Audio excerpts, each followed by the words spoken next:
কিভাবে নতুন বউয়ের সাথে সহবাস করব? আলোর বাপ।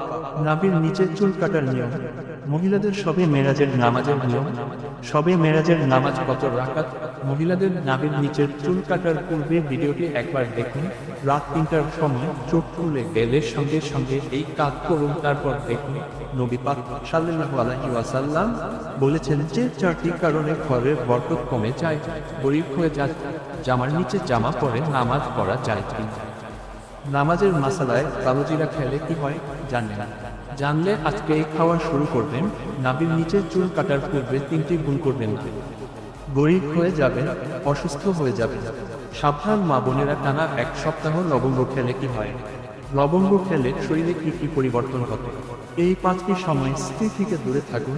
গরিব হয়ে যাবেন, না হলে বরকত শেষ হয়ে যাবে, হায়াত কমে যাবে, জীবনের সফলতা খুঁজেও পাবেন না। নাভির নিচের চুল কি দিয়ে কাটবো জেনে নেই।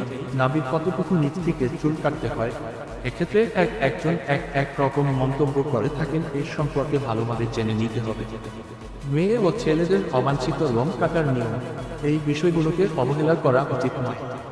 রোজা অবস্থায় নাভির নিচের লোম কাটা যাবে। মেয়েদের ফরজ গোসল করার নিয়ম।